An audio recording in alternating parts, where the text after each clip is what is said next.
If you want to become a YouTuber in 2025 and earn yourself a YouTube plaque like I did, here are some tips that you guys are going to want to follow along, because these are what helped me when I had no money and was balling on a budget and I had my resources and I used them, okay? I took some notes here for you guys so I can refer to. So let's talk about apps, okay? Because the apps are so vital. There is one that I actually really love. This one right here, it's called Vita. It has really cute intros and outro templates for your YouTube videos without even having to really create anything. There's a bunch of different ideas and cinematic vlog stuff. Like literally, it's to die for. It is so cute. I've used it multiple times and it just really amplifies the whole thing of your video. So definitely check that out and try that. Video Leap is a phone app that you can actually use quite often. It's very similar to CapCut, but I love it because it has really cute overlays and it also has really cute sound effects, a little bit more than what CapCut provides, but both are very similar. You can choose which one to your liking, whatever works. It's literally super simple. You use it on your phone and you can literally edit however you like. If you're an Apple user, then of course you can also use iMovie or Final Cut Pro to also edit your videos on a bigger screen like your computer or your desktop, laptop, whatever that you highly recommend. Next up is going to be Canva. Canva, a lot of people already know about it because it's been trending in the last 2 to 3 years, but a lot of people still don't know about Canva. It is a free tool that you guys can use if you know how to leverage it.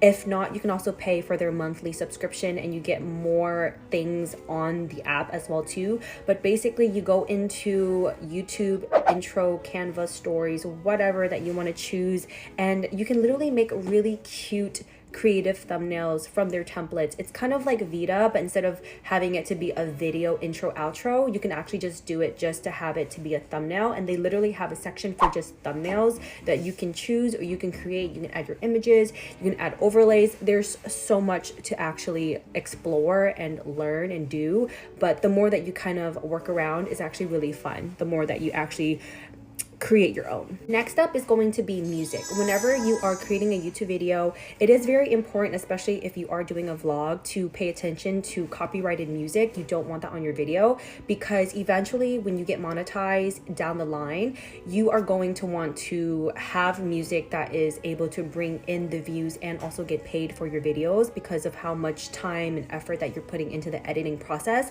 So whenever you're looking up videos, I highly recommend to do the following, which is looking up royalty-free music or non-copyrighted music as well too. Luke Crembo is one of my favorite like non-copyrighted music, and they have a bunch of different songs and different, you know, lo-fi, whatever jazz. You can look up Korean jazz type of royalty music, and there's just so much on YouTube. It is free. It's a platform that you can totally use. You literally just credit the people in the bio section of your description of the video, and that's pretty much it. Last but not least is ChatGPT. You can literally use this to your advantage, and it's the best tool because it's AI generated and you can put in a script. So what I like to do is I like to tell it to say, act as a successful YouTuber with, let's say, 100,000 followers or subscribers. Write out 10 video ideas that include X, Y, and Z. So for example, I would say, write out 10 video ideas that include me moving to New York City at 28 years old and I have an interest in music, fashion, and food. What do you recommend? And it's going to give you a list of generated ideas that you can literally follow. And so in the beginning, when I first did this, it was telling me to like talk about, you know, the differences of a culture shock and the difference between New York City and Dallas. And then talk about, you know, finding an apartment. How hard was it to find an apartment? Talk about your first 2 months. What did you learn? Hard to meet friends. Like there's so many different topics and things that you can actually script, and that leads into scripting.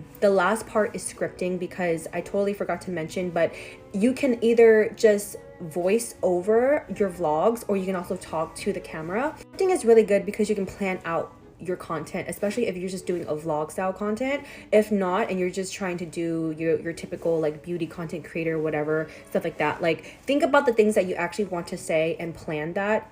I know that sometimes with a lot of information, there is like analysis paralysis where you have too much information. that it kind of freezes you up and you don't know what to do. But definitely, I highly recommend to do your research.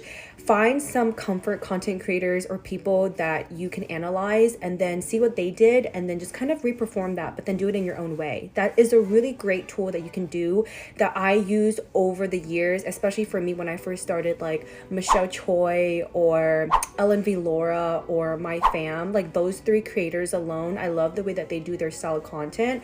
You can also do stuff like Get Ready With Me or Day in the Life or, you know, What's in My Bag. Like a lot of these trendy videos that a lot of people like to watch.